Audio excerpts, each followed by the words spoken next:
Antiquity Unveiled, the most marvelous revelations of the 19th century concerning the origin of Christianity. Jonathan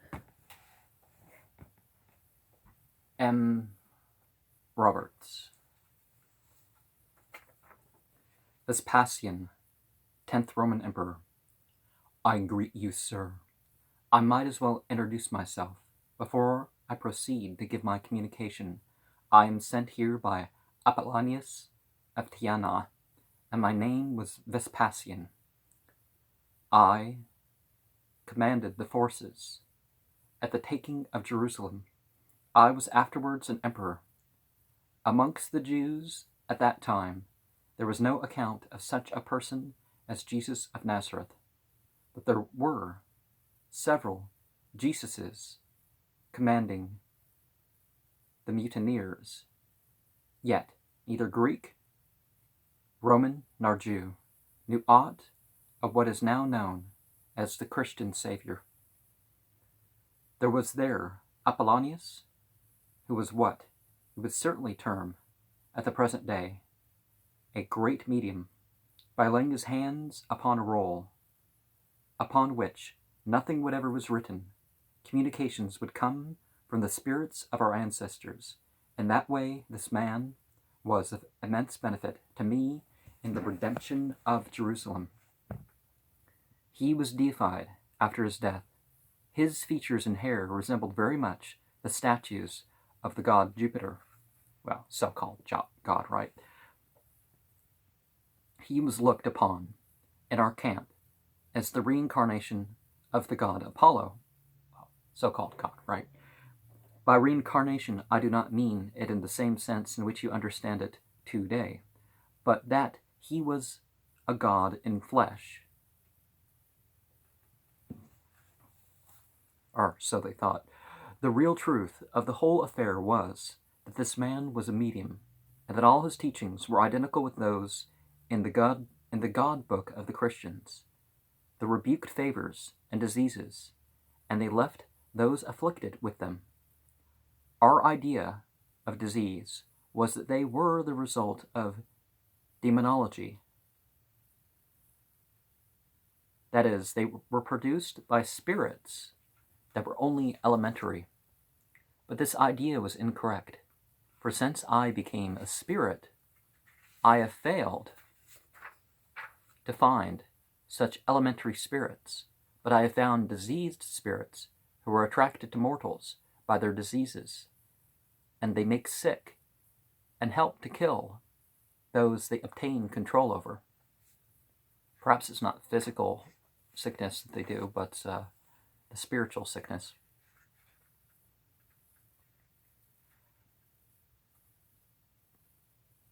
Another thing I cannot understand is that with all my endeavors to get possession of the old books of the Jews, I did not succeed in getting one, for the Jews destroyed them rather than that they should be desecrated by heathens. Now, how Christians can claim that they have copies of the ancient Hebrew prophets, when I could not obtain one, I cannot understand. This is something I leave the present Christians and Jews to explain, because I searched their dead, their houses, their captives, but could obtain nothing of them except the acknowledgement that the Jews had such books, and none of them were allowed to fall into Roman hands. My main purpose in giving Josephus his life was to get through him those books, but I failed even in that case. The reason why Josephus never mentioned this Apollonius was because the Jews, especially the Pharisees, would have nothing to do with a heathen prophet or philosopher. In fact, the Jews were the lowest heathens of my time on earth. They worshipped everything they felt like worshipping. They had no especial code or system of laws. The man that succeeded in gaining the most followers governed everything for the time, and that was the reason we Romans were so severe with them. If they caught a Roman soldier by himself, they would cut his throat with as little hesitation as they would kill a dog. You will receive further particulars from Felix, procurator of Judea. He says that he wants to give his solemn spirit testimony that he never heard of one St. Paul, who, it is said, pleaded his cause before him. I thank you for giving me this hearing. Now, not hesitating to kill a dog, well, maybe the dog's attacking you, but if that comparison does not, I mean, what's kind of sick culture just, there's a dog, let's kill it. Why? I don't know, it's a dog left alone. I mean, all alone, you know.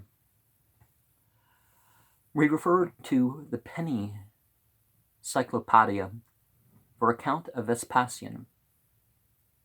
Such was the emperor who testifies as a spirit that Apollonius of Tyana was with him at the siege of Jerusalem, and acted as his medium for communication with the spirits of his ancestors, as shown in our remarks upon Apollonius. Both Vespasian and Titus admitted in letters to Apollonius that they were under the greatest obligation to him for services rendered to them as an oracle or medium.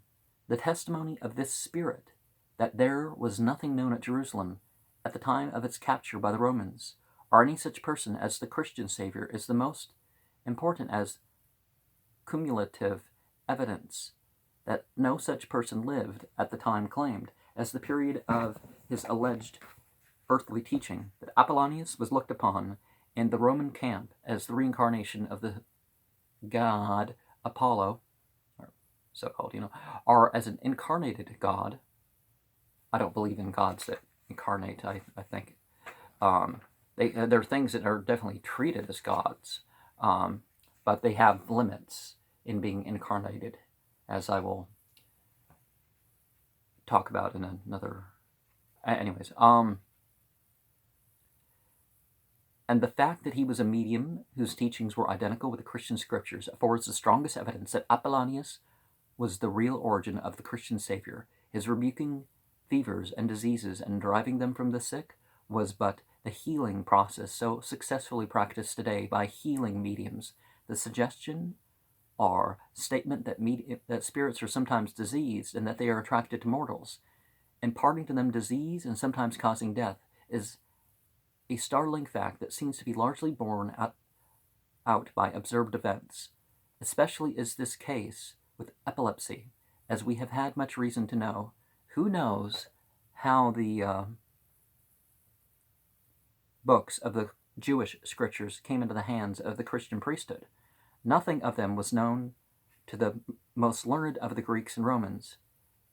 As late as the time of Vespasian, the Septuagint was only 5 books, and the Catholics came up with their own version of Tanakh in Greek, but there are some misleading interpretations of that.